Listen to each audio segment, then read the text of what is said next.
সময় বাপ মা ছিল, অথবা এখনো অনেকের বাপ মা আছে কিনা। সন্তান বিপদে পড়লে বাবাই সহ্য করতে পারে না, মায় সহ্য করতে পারে না। এই মায়া আমার আল্লাহ রাব্বুল আলামিন বাবার ভিতরে মায়ের ভিতরে দান করছে। ও আল্লাহ পাকের বান্দা,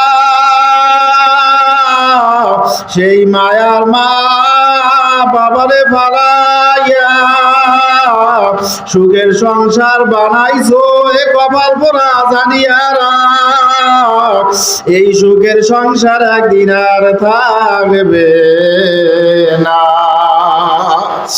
এই জন্য অনুরোধ করব, বাপ মা যতই জ্বালাক না কেন, মুরব্বী মানুষ অনেক সময় মানে কি করে, সন্তানের সাথে মিল খায় না, কারণ সন্তান হইল এই জমানার, আল্লাহু আকবার, আর তারা হইল একটু আগের জমানার। এই জন্য অনেক সময় কথা কাটছে, মিল হয় না। তারপরও যুবক ভাইদেরকে বলবে, যুবক ভাইরা খবরদার বাপ মার মনে কষ্ট দিও না, জান্নাতে কিন্তু যাইতে পারবা না। সন্তান যখন বিদেশে থাকে, দূরে থাকে, মা ঈমানদারদেরকে আহ্বান করছে, ইয়া আইয়ুহাল্লাযীনা আমানু দুখুলু ফিস সিলমি কাফা, হে ঈমানদারেরা তোমরা পরিপূর্ণভাবে ইসলামের ভিতরে দাখিল হইয়া যাও। কি করো? পরিপূর্ণভাবে ইসলামের ভিতরে প্রবেশ করো। কাদেরকে বলছে? কাদেরকে বলছে? ঈমানদারদেরকে।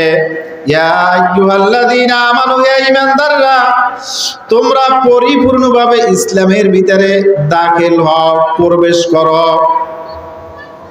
তাহলে আল্লাহ রাব্বুল আলামিন ঈমানদারদেরকে বলছে তোমরা পরিপূর্ণভাবে ইসলামের ভিতরে প্রবেশ করো। আর ইসলাম হলো পরিপূর্ণ জীবন ব্যবস্থা। ইসলাম কি? ইসলাম হলো পরিপূর্ণ জীবন ব্যবস্থা। দেখেন রাসূল করিম সাল্লাল্লাহু আলাইহি সাল্লাম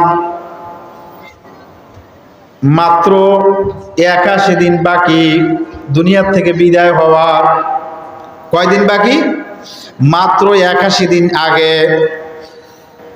বিদায় হজের ভাষণে হুজুর সাল্লাল্লাহু আলাইহি সাল্লাম যে বিদায় হজ করছিলেন, ওই দিন আরাফাতের দিন, ফজিলাতের দিন, এরপর ওই দিন ছিল শুক্রবার দিন, আরো ফজিলাত। এবং রাসূল করিম সাল্লাল্লাহু আলাইহি সাল্লাম ছিলেন জাবালে রহমাতে পাশে। সময়টা ছিল আসরের পর। সব দিক দিয়েই ফজিলাতপূর্ণ, সব দিক দিয়ে কি ফজিলাতপূর্ণ। এক হইল আরাফার দিন, ফজিলাতের দিন, আর হইল শুক্রবার, তাও ফজিলাত, আসরের পর তাও ফজিলাত। এরপর জাবালে রহমাতের পাশে আল্লাহ রাসূল সাল্লাল্লাহু আলাইহি সাল্লাম উটের পিঠে বসা। সাহাবায়ে কেরাম মানে বলতেছে যে আমরা দেখতেছি যে আল্লাহ রাসূল সাল্লাল্লাহু আলাইহি সাল্লামের মনে হয় যেন ওহী নাজিল হইতে আছে। নবী আমার নীরব হয়ে গেছে, নবীজি আমার ঘামাইয়া গেছে। সাহাবায়ে কেরাম বুঝতে পারছে যে আসলে ওহী নাজিল হইতে আছে। হে মুসলমানেরা, ভালো করে বোঝার চেষ্টা করেন। কি মুসলমান হইলাম, পরিপূর্ণ জীবন ব্যবস্থা ইসলামকে মানতে পারতে আসি না। ভালো করে বুঝিয়া শূন্য মাওলার কবরে যাওয়া লাগবে। আল্লাহু আকবার। কবরে যখন যাওয়াই লাগবে, জবাব দেওয়াই লাগবে, প্রশ্নের জবাব দেওয়াই লাগবে, এতে কোনো সন্দেহ নাই। আর প্রশ্নের জবাব যে সঠিকভাবে দেবে, আল্লাহু আকবার, তাকে আল্লাহ রাব্বুল আলামিন মেহমান বানাইবে। আর যে সঠিকভাবে দেবে না, তাকে আমার আল্লাহ রাব্বুল আলামিন ফেরেশতাদের মাধ্যমে জাহান্নামে নিক্ষেপ করবে। এখন নিজে নিজে সিদ্ধান্ত করেন, আমি কি জান্নাতে যাব না জাহান্নামে যাব? কোথায় যাইতে চাই? জান্নাতে যাইতে চাই। ভালো করে বোঝার চেষ্টা করেন। আল্লাহু আকবার। হুজুর পাক সাল্লাল্লাহু আলাইহি ওয়াসাল্লাম ওহী নাজিল হইতেছিলেন। হুজুর পাক সাল্লাল্লাহু আলাইহি ওয়াসাল্লাম উটের পিঠে বসা। ওহির ওজন এত ছিল, এত প্রভাব ছিল, রাসূল করিম সাল্লাল্লাহু আলাইহি সাল্লাম ঘামাইয়া গেলেন। শুধু তাই না, আল্লাহু আকবার, যেই উটের পিঠে বসা ছিল ওই উট সহ নবীজি জমিনের ভিতরে বসিয়ে পড়ছে। ওহীর এত প্রভাব ছিল, আল্লাহু আকবার। ওই সময় কোন আয়াত নাজিল হইছে মুসলমানেরা ভালো করে বুঝছেন, তারপর কবরে যাইয়েন। আল্লাহু আকবার। ওই সময় যে আয়াত নাজিল হইল, আল ইয়াউমা আকমালতু লাকুম দীনাকুম ওয়া আতমামতু আলাইকুম নি'মাতি ওয়া রাদিতু লাকুমুল ইসলাম দীনা। জোরে কোন সুবহানাল্লাহ। সুবহানাল্লাহ।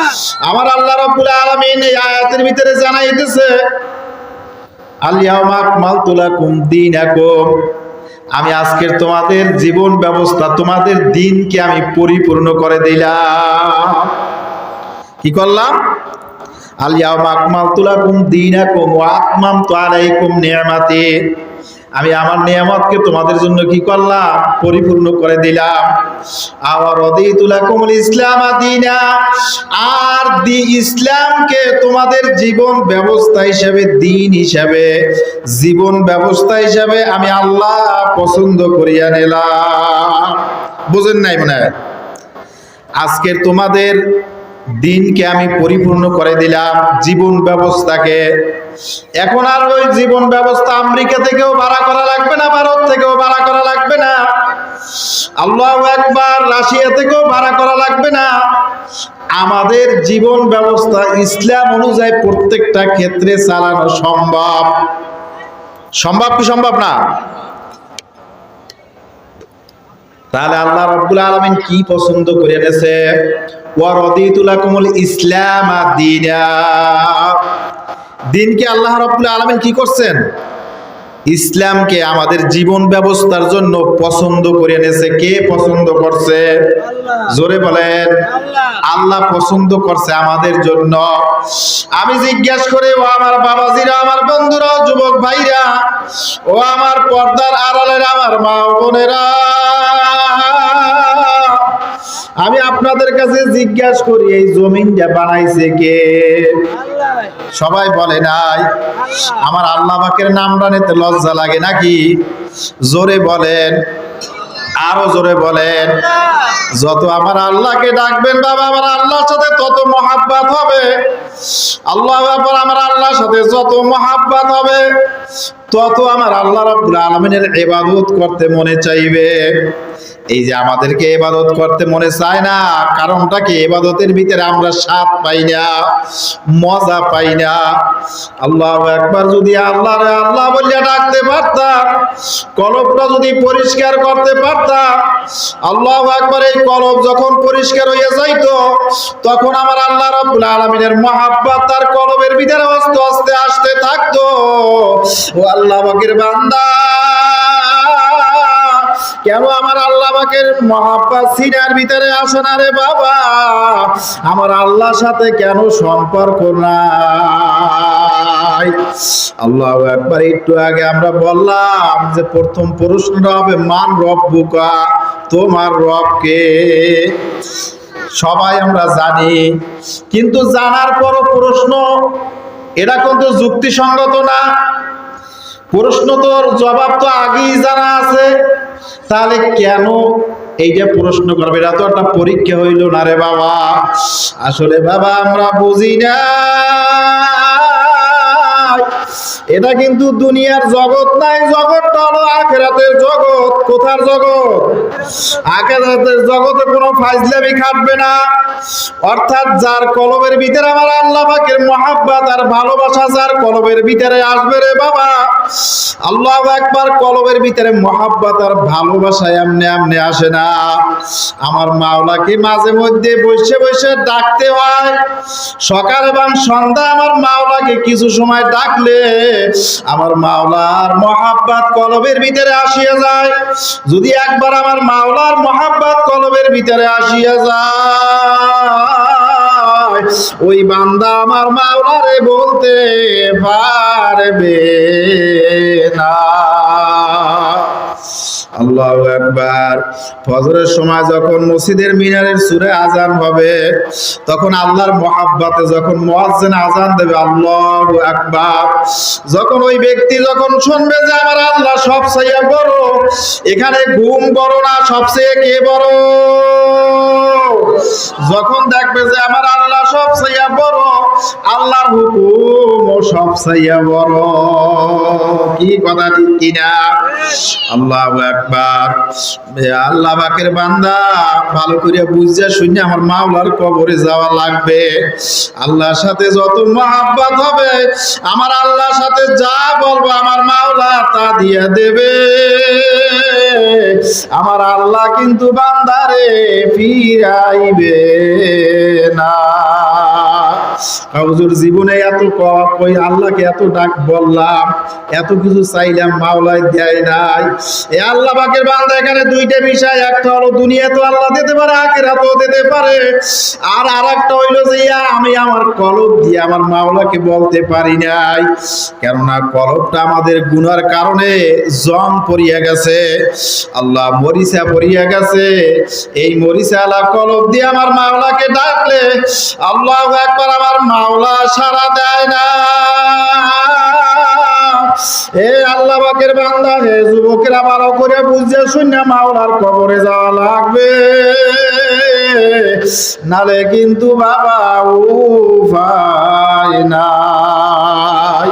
কি বয়ান করব, কোন দিকে বয়ান করব জানি না। সবাই মাওলার কাছে দোয়া করেন, মাবুদ গো, এমন বয়ান তুমি মুখ দিয়ে বাড়ি করিয়া দাও যেন আমরা বক্তা শ্রোতা সবাই হেদায়েত হয়ে যায়। সবাই বলেন আল্লাহুম্মা আমিন।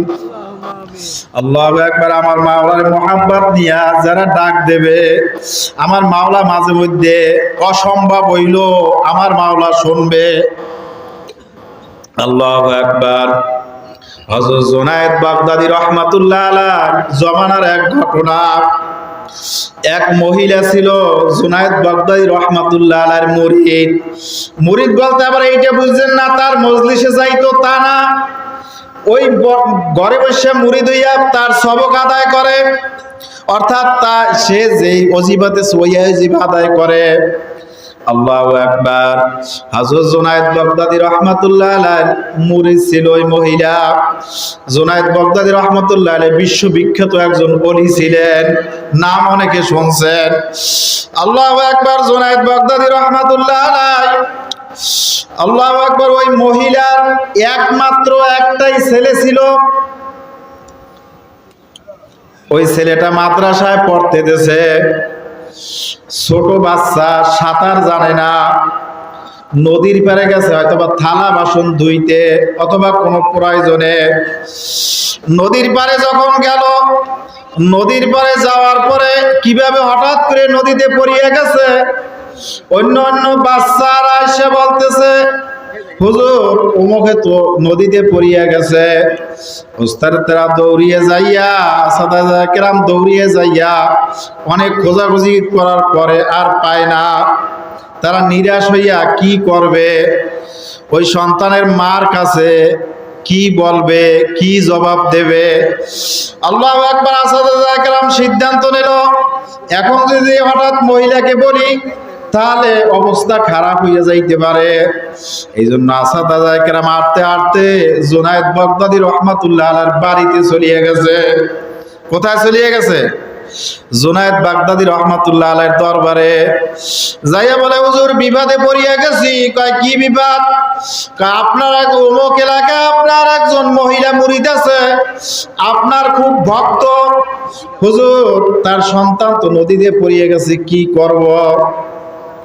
আল্লাহু আকবার। হুজুর আমি কি করব?